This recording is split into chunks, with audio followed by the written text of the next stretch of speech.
Buenas noches. La situación de los migrantes en el Triángulo Norte de Centroamérica es crítica, no solo por los riesgos que en el camino enfrentan miles de personas, sino por las decisiones en materia de política migratoria que está realizando el gobierno de Estados Unidos a través de acuerdos firmados con los gobiernos de El Salvador, Honduras y Guatemala. Hasta el momento no queda claridad de las implicaciones humanitarias, políticas e institucionales en la ejecución de dichos acuerdos para las poblaciones migrantes conformadas por niños y adultos. ¿Cuáles son las disposiciones del derecho internacional que respaldan las condiciones de los migrantes? Las medidas de los gobiernos, ¿cómo afectan el estatus de asilo y refugio? Sobre estos temas hablaremos esta noche en 8 en punto. Iniciamos.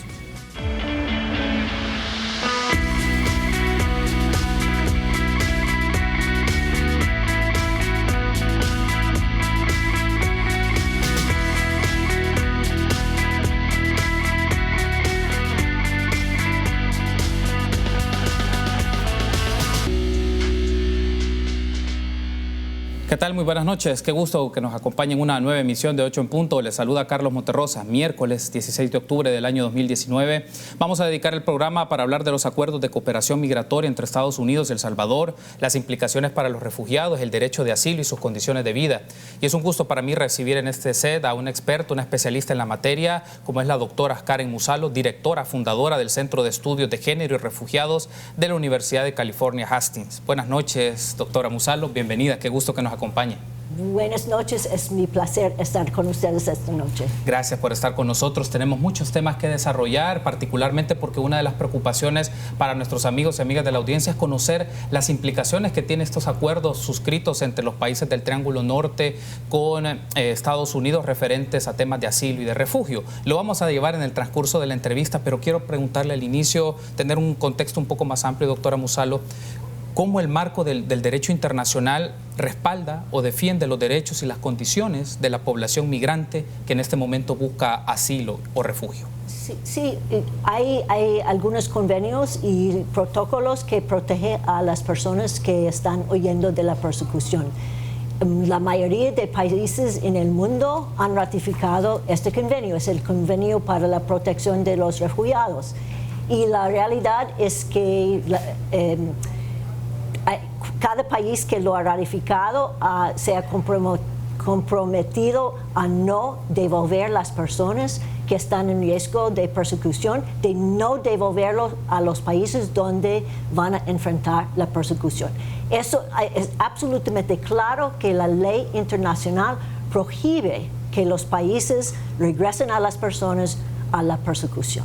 Le planteo este aspecto y nos va a servir también una nota que tenemos introductoria elaborada por Alonso Castillo que nos permite también poner un poco el contexto no solo del marco de las leyes a nivel internacional, sino nacional y qué implica para los Estados Unidos y para los países de la región estas condiciones migratorias. Veamos la siguiente nota.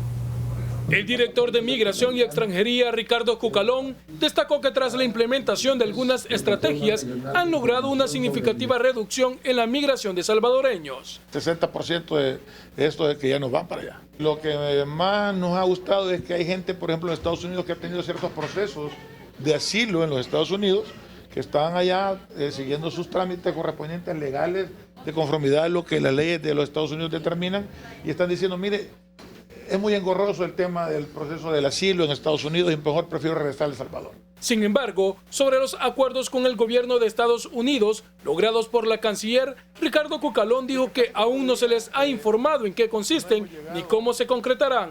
O sea, todavía las negociaciones no están en ese nivel de poder darnos instrucciones como migración. Acuérdense que nosotros dependemos del Ministerio de Justicia y Seguridad.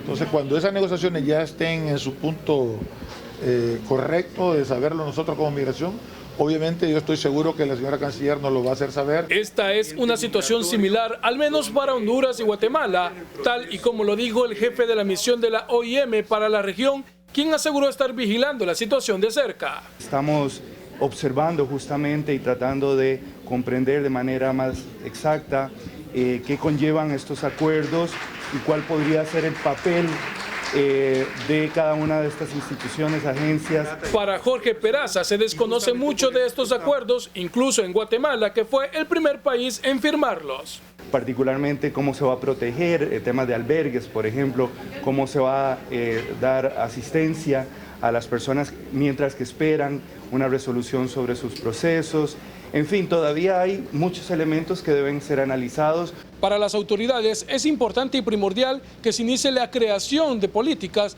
pero que éstas sean integradoras. Para Teleprensa Canal 33, Alonso Castillo.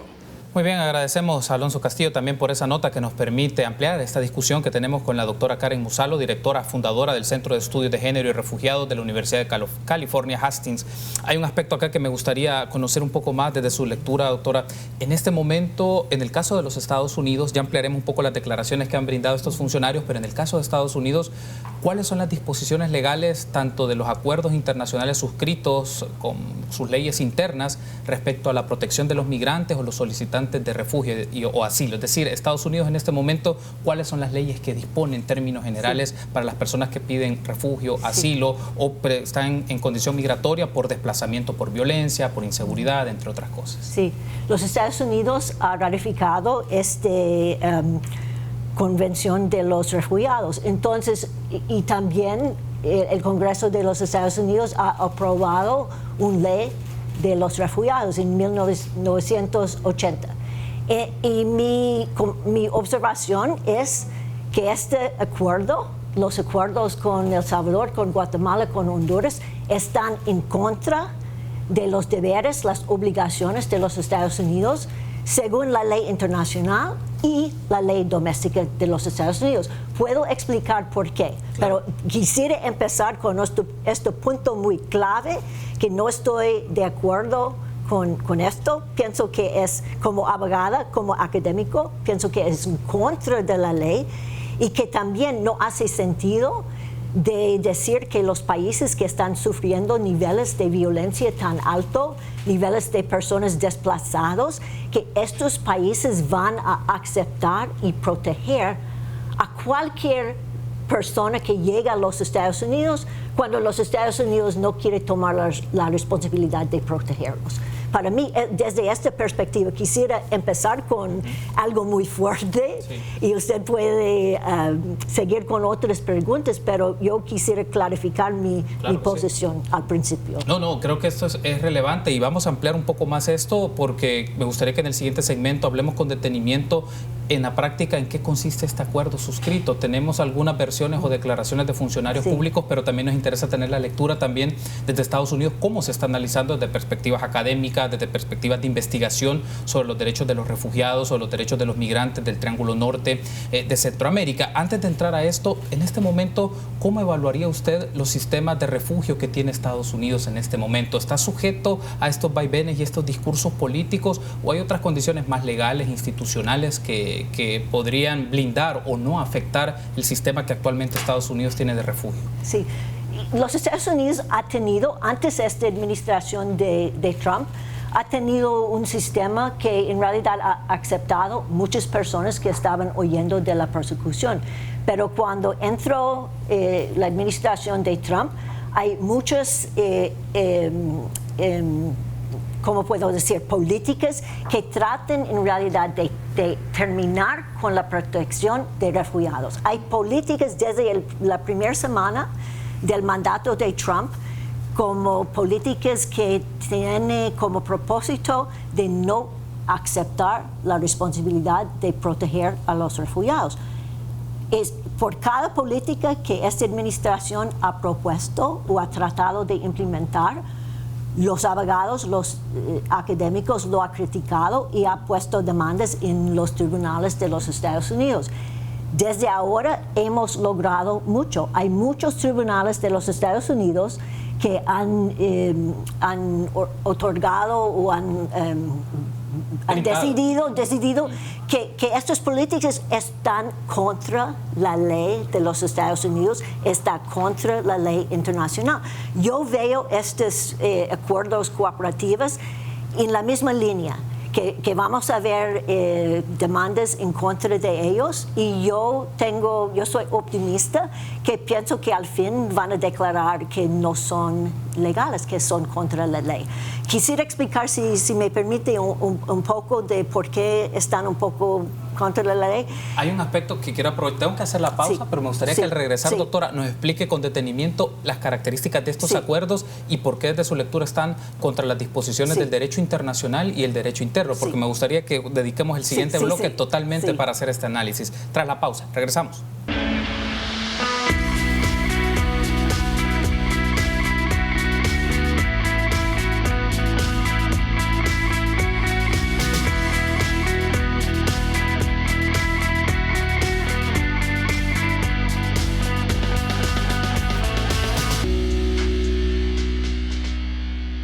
Una mención importante, si estás ahorrando, estás ganando. Por cada $150 que ahorres, participas en sorteos en efectivo y premios al instante por más de $60,000. Ahorra y gana con Banco Promérica. Continuamos en esta plática que tenemos esta noche con la doctora Karen Musalo, directora, fundadora del Centro de Estudios de Género y Refugiados de la Universidad California Hastings. Hablamos un poco de los acuerdos de cooperación migratoria entre Estados Unidos y El Salvador, implicaciones para los refugiados, derecho del asilo y sus condiciones de vida. Y ahora vamos a desarrollar un tema que teníamos con pendiente verlo con más amplitud, doctora Musalo, es de entrada, ¿cómo calificaría usted este tipo de acuerdos suscritos en recientes semanas entre Estados Unidos con Guatemala, con Honduras y con El Salvador? ¿Cómo los calificaría usted? Sí. Yo pienso son contra la ley, porque la ley de los Estados Unidos es que solamente puede tener este tipo de acuerdo que se llama como tercer país seguro. Sí. Solamente si este país es en realidad seguro, que tiene condiciones donde la persona no sufre violencia o persecución. Sabemos que los países de Guatemala, El Salvador, Honduras, están sufriendo niveles de violencia tan alto. ¿Cómo puede decir que estos países serían seguros por personas que han oído de violencia en sus países de origen? También, este es otro requisito de la ley doméstica de los Estados Unidos, es solamente puede tener este tipo de acuerdo cuando el país, el tercer país seguro, tiene un sistema para decidir los casos de asilo. De lo que entendemos, en El Salvador hay una oficina, CODER, que tiene la responsabilidad de decidir este tipo de casos, que tiene, de lo que hemos leído, tiene solamente un solo funcionario y que solamente ha decidido como 15, 20, 30 casos en los últimos 5 años. ¿Cómo es que podemos contemplar el regreso de miles de personas a El Salvador para tomar responsabilidad por estos casos? Como yo lo veo la situación, los Estados Unidos es un país con tanta riqueza.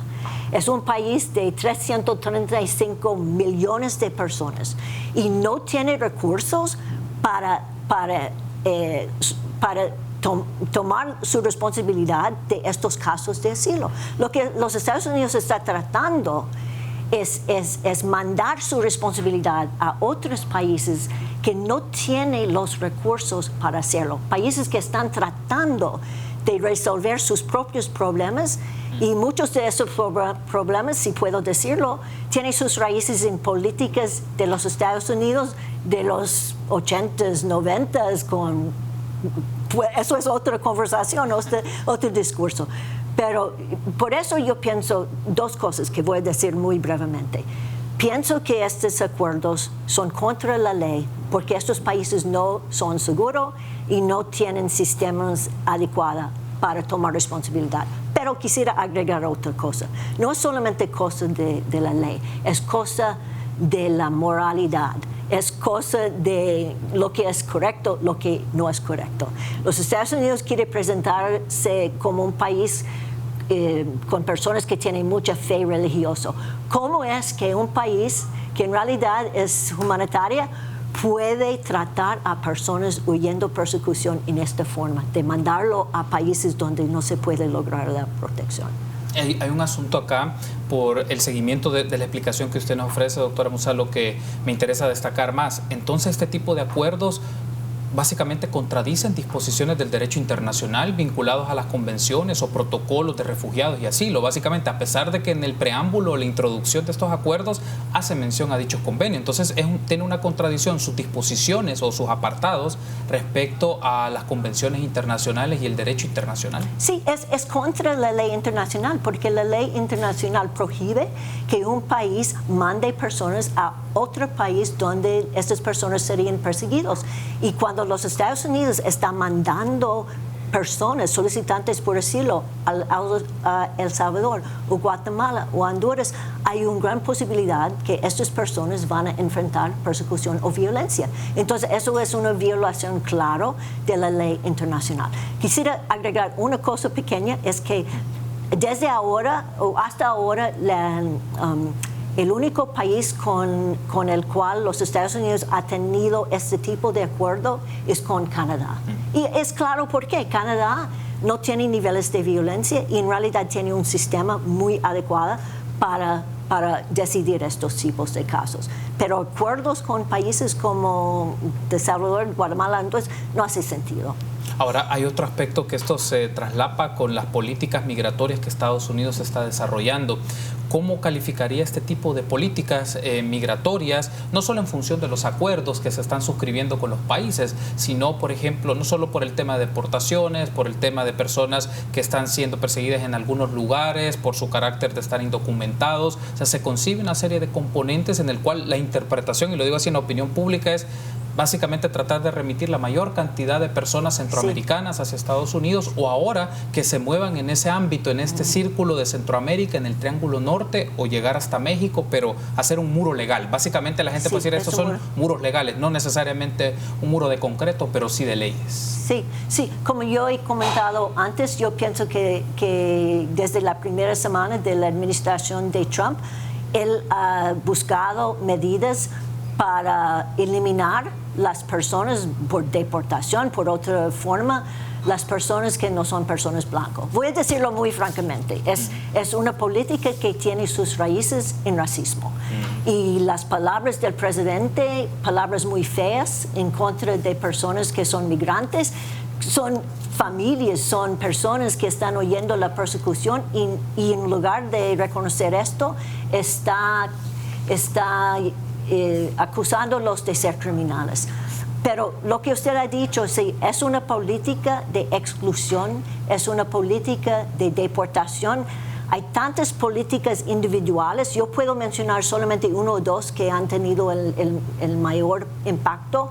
Uno es una política que se llama permanecer en México. Y esta política, voy a dar un poco de contexto. Nuestra ley doméstica de los Estados Unidos, la ley de los refugiados, requiere que provee que cada persona que llega a la frontera a los Estados Unidos o que es dentro de los Estados Unidos tiene el derecho de solicitar asilo. Eso es en nuestra ley. Lo que Trump administración ha tratado de hacer es, estas personas llegan a la frontera con los Estados Unidos llegando desde México y tienen que aceptar que ellos tienen el derecho de solicitar asilo porque la ley provee esto. Pero esta política es que, bueno, se puede solicitar asilo en los Estados Unidos, pero ¿sabes qué? Usted tiene que esperar en México. Tiene que esperar hasta que tiene su cita en el Tribunal de los Inmigrantes. Y estos casos son tan atrasados que esto significa que las personas tienen que esperar en México por 2, 3, 5, 6 meses. Pero quisiera mencionar, ellos están esperando en algunos de los ciudades fronterizos que son lo más peligroso en México. Están allá ahora, hay casi 50,000 solicitantes por asilo, la mayoría de Centroamérica, que están más o menos atrapados en este lugar fronterizo, sin recursos, sin comida, sin albergue, no pueden obtener abogados en los Estados Unidos porque es bien difícil por un abogado en los Estados Unidos de viajar hasta México para tomar los casos. Las personas, es bien documentado que muchas de esas personas han sido secuestradas. Las mujeres han sido violado.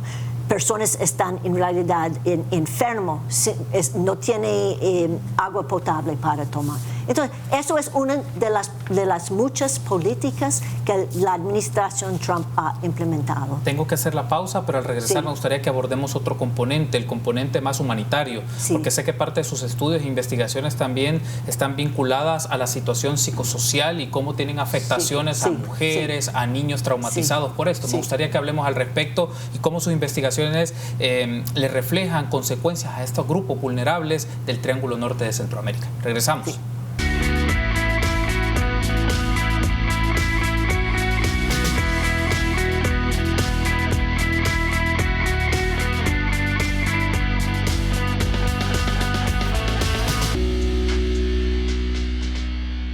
Gracias por continuar junto a nosotros en este espacio de 8 en Punto. Hablamos sobre los acuerdos de cooperación migratoria entre Estados Unidos y El Salvador. Vamos a hablar un poco de las implicaciones hacia las personas que solicitan refugio, asilo, pero también las personas que son retornadas. Y platicamos esta noche con la doctora Karen Musalo, directora fundadora del Centro de Estudios de Género y Refugiados de la Universidad de California, Hastings. En este momento quiero pedir a producción, nos pone en pantalla unas declaraciones que brindó la canciller de la República, Alexandra Hill, que estuvo en este espacio hace algunas semanas y en donde nos dio su apreciación de qué medidas o acciones está implementando en este momento el gobierno de El Salvador respecto al número de deportaciones o las personas que están llegando desde los Estados Unidos hacia nuestro país. Escuchemos.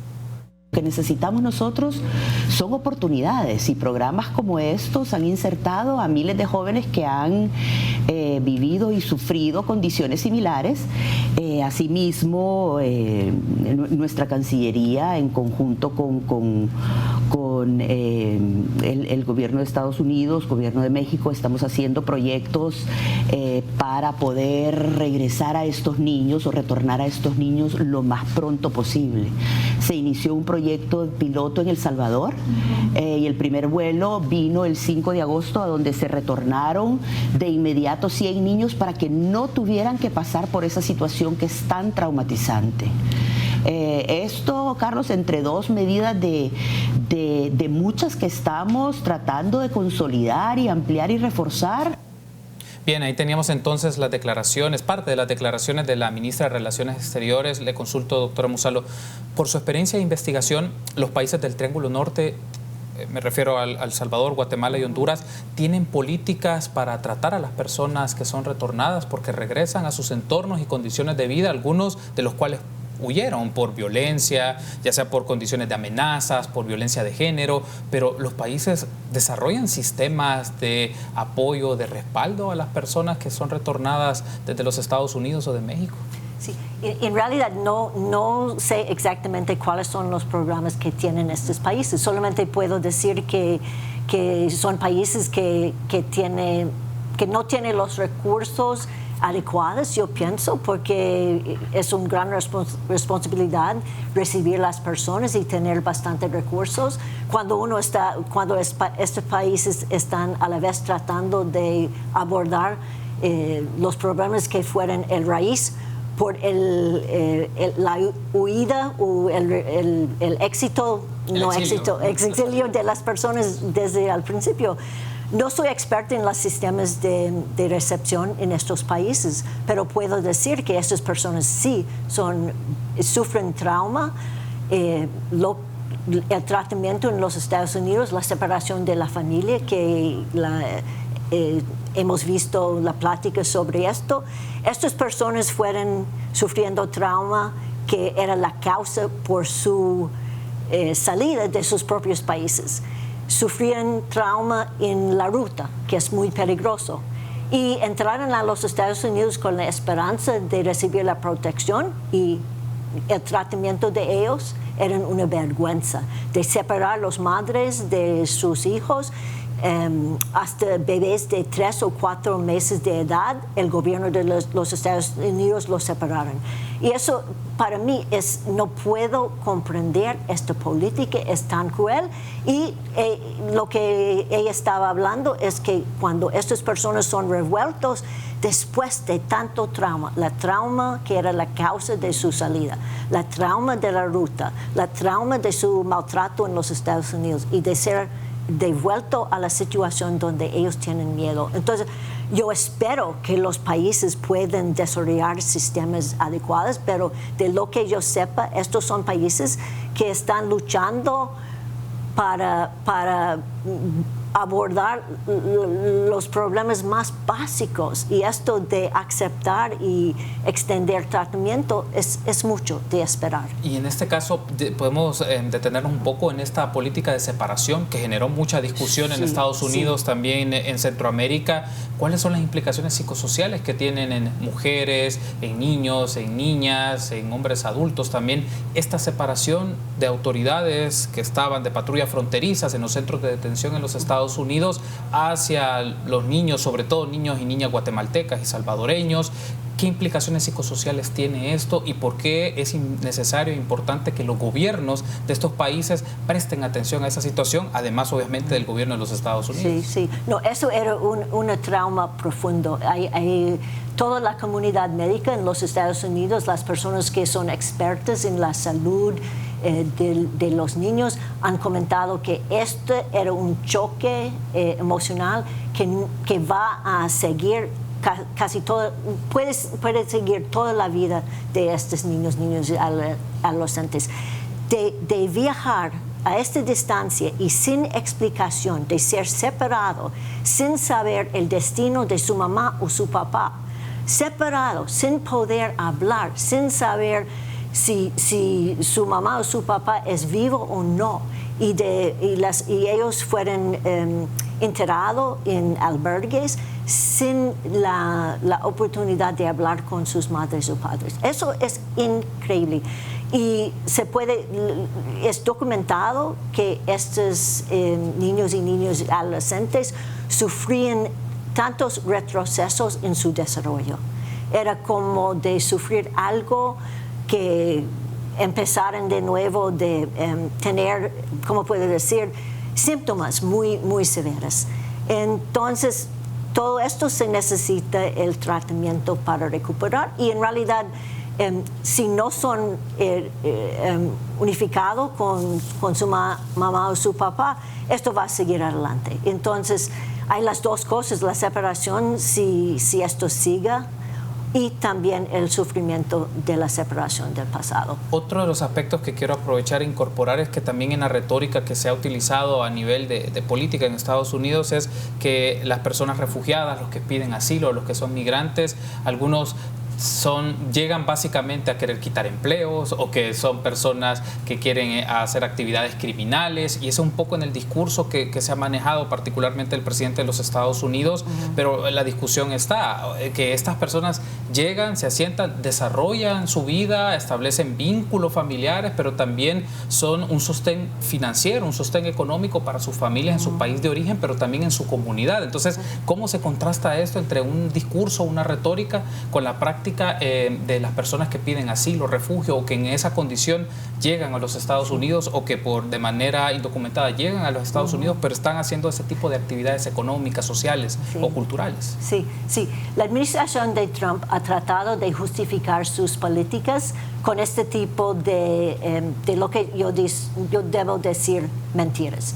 Voy a abordar uno tras uno. No, primero, Trump ha dicho que estos inmigrantes son criminales, pero ha habido muchos estudios que muestran que los delitos cometidos por los inmigrantes es a un nivel mucho más bajo que los delitos cometidos por los ciudadanos de los Estados Unidos. Es claro, de acusarlo de ser criminales no es correcto.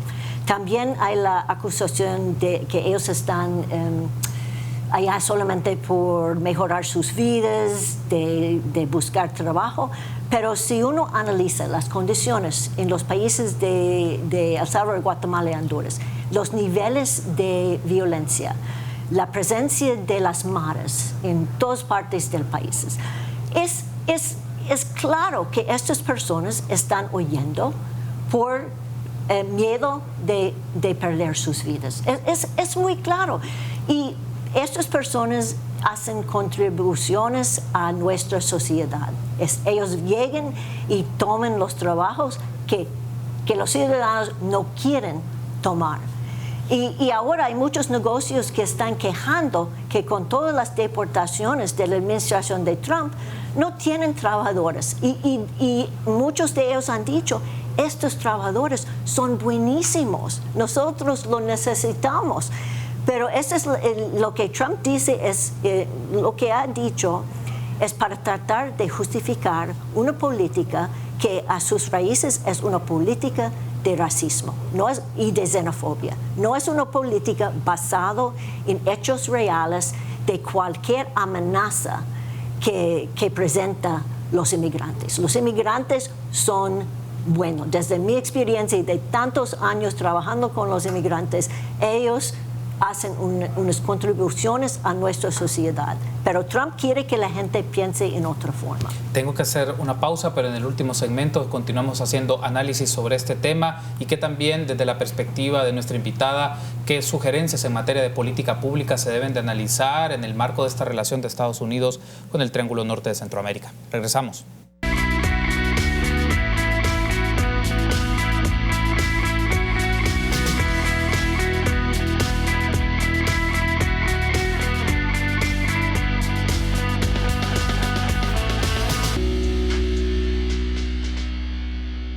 Último bloque de esta entrevista que hemos desarrollado esta noche del miércoles 16 de octubre con la doctora Karen Musalo, directora, fundadora del Centro de Estudios de Género y Refugiados de la Universidad de California, Hastings. Hablamos de los acuerdos de cooperación migratoria entre Estados Unidos y El Salvador, las implicaciones para los asilados o los solicitantes de asilo y refugio, así como sus condiciones de vida.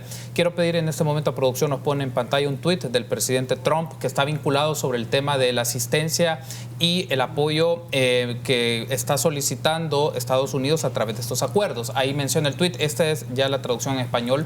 Guatemala, Honduras y El Salvador han firmado acuerdos históricos de cooperación en materia de asilo y están trabajando para poner fin al flagelo del tráfico de personas. Para acelerar aún más este progreso, Estados Unidos aprobará en breve asistencia específica en las áreas de aplicación de la ley y seguridad. Es una mención, es un tuit reciente de este día. Lo que nos deja a nosotros en discusión esto es la preocupación o en este análisis, doctora Musalo, es particularmente que se firmen estos acuerdos siempre y cuando se va a tener una asistencia a nivel económico para el apoyo de la ley, para el tema de seguridad. Se da un financiamiento siempre y cuando se ratifiquen acuerdos de este tipo. ¿Cuáles son las implicaciones de llevar la política bajo estas líneas, la política migratoria bajo estas líneas, que se han firmado acuerdos y se va a dar asistencia financiera siempre y cuando estos sean ratificados o se lleven a la práctica? Yo pienso que no es justo, que si estos países merecen la asistencia, la ayuda económica. Y de decir que solamente vamos a dar esta asistencia si ustedes firmen un acuerdo que le obligue a aceptar los solicitantes por asilo que los Estados Unidos no quieren aceptar. No es justo, no es bueno condicionar este apoyo con la aprobación de estos acuerdos. Quisiera explicar un poquito más sobre lo que requiere lo que El Salvador va a ser obligado de hacer por medio de este acuerdo cooperativo. El Salvador está comprometiendo de aceptar cualquier solicitante de asilo de cualquier país del mundo que los Estados Unidos quiere mandar. Eso puede ser una gran cantidad y puede ser van a necesitar mucha asistencia del gobierno de El Salvador. Entonces, lo que yo veo es el gobierno de Estados Unidos está dando dinero solamente para que El Salvador pueda utilizarlo de ayudar a los solicitantes de asilo que los Estados Unidos no quieren ayudar. Y eso no es en realidad apoyo por el pueblo salvadoreño. Es como un pago.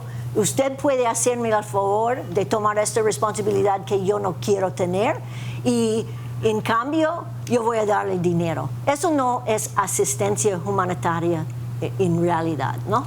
Desde el momento que está todavía en el escenario de discusión a nivel legislativo, pero desde el momento que un país asume este tipo de acuerdos, además de estas implicaciones que usted nos menciona, particularmente, ¿cuáles son otro tipo de consecuencias que podría generar a nivel, por ejemplo, jurídico o a nivel de asistencia o a nivel también de condiciones de país? Dado que usted nos menciona, es básicamente decirle a otro país que asista a las personas que nosotros no queremos asilar ni queremos refugiar, y podemos tomar el tiempo que sea necesario para darle una respuesta de asilo a las personas que están aplicándolo.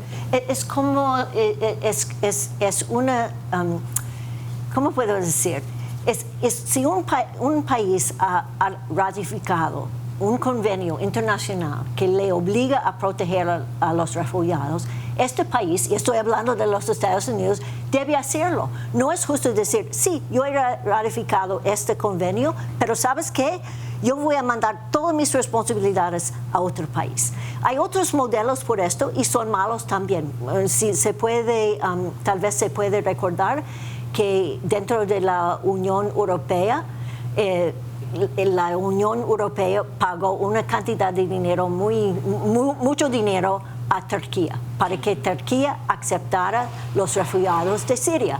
Pero cada país tiene que tomar la responsabilidad. Entonces yo pienso es una destrucción de la idea de protección de los refugiados. Cuando los países más desarrollados están diciendo, yo quisiera lavar mis manos de mis responsabilidades bajo la ley internacional. ¿Sabes qué? Yo tengo dinero, voy a pagar otro país para que este país pueda hacerlo. No es la idea que es fundamental de las obligaciones de derechos humanos. Para mí no es. Ahora hay un aspecto aquí, por su análisis e investigación, que tiene varios años trabajando el Triángulo Norte de Centroamérica, también México, pero desde su campo de análisis académico y de investigación, ¿qué tipo de recomendaciones en materia de política pública migratoria considera usted que son importantes discutir, ya sea desde el lado de los Estados Unidos como del lado de los países centroamericanos? ¿Cuáles son como las tareas principales o recomendaciones en el campo de política pública migratoria donde hay que prestar más atención? Yo pienso que es opuesto de lo que Trump está proponiendo. Yo pienso que lo que un país como los Estados Unidos debe hacer es reconocer que hay raíces personas no salen de sus casas si no hay razones. Entonces, si un país como los Estados Unidos puede abordarse a ¿cuáles son las razones por las cuales las personas están huyendo? Hay violencia, hay desigualdad de género, hay tal y tal cosas. ¿Y por qué no da asistencia a los países, trabajar con los países, con los gobiernos y los ONGs para abordar los problemas que causan las personas de salir? Yo pienso por país como los Estados Unidos, mi recomendación es a dirigirse a los problemas que causan las personas de salir de sus casas. Y por los países que son como El Salvador, Guatemala, Honduras, trabajar juntos para... todos quieren construir una sociedad más justa, más humana, ¿no? Y en realidad identificar las formas, las estrategias para abordar los problemas de violencia. Estamos por finalizar la entrevista, doctora Musalo, pero quiero aprovechar para consultarle puntualmente sobre el caso del TPS, porque también acá se ha discutido mucho sobre este tema y la gente está con la expectativa que en enero del próximo año finaliza, pero en la práctica, bajo las condiciones jurídicas de Estados Unidos y también los debates que se tienen y casos que se tienen en las instancias judiciales, ¿cuál es la lectura en el mediano plazo de las circunstancias de la gente que está amparada en el TPS? Estamos hablando más o menos un rango de 190,000, 200,000 personas salvadoreños amparados bajo este estatus temporal. Trump quiso terminar el TPS por los salvadoreños, usted tiene razón, pero los abogados demandaron a la corte y los tribunales dijeron que no. Se puede, voy a explicar un poquito, sabemos que no tenemos mucho tiempo, pero que el TPS puede ser terminado, pero puede ser terminado si las razones por las cuales fue extendido al principio ya no existen. El Salvador no está en condiciones ahora de recibir personas. La situación es difícil. Entonces, el juez, varios jueces decidieron esta demanda, porque habían varios, y un juez dijo, Trump está tratando de terminar el TPS por razones de racismo, no por razones que son legítimos bajo la ley. Entonces, y ese juez ordenó que el TPS no sea terminado hasta que hay un juicio de larga duración para explorar toda la política de terminarlo. Por ahora, los salvadoreños pueden sentirse pueden tener un poco de esperanza, y por seguro no va a terminar ahora mismo. Tenemos tiempo para seguir con la lucha en contra de la terminación de TPS. Quiero darle las gracias por haberme acompañado, doctora Musalo, y tener su análisis y su lectura sobre las condiciones de los asilados, refugiados, pero también estas medidas de política migratoria que conjuntan estos itinerarios de El Salvador, de Guatemala, Honduras con los Estados Unidos. Gracias por su análisis, por habernos acompañado. Gracias, mi placer estar con usted esta noche. Gracias, muy amable. Y a ustedes también, amigos, gracias por habernos acompañado. Será hasta mañana, 8 en punto.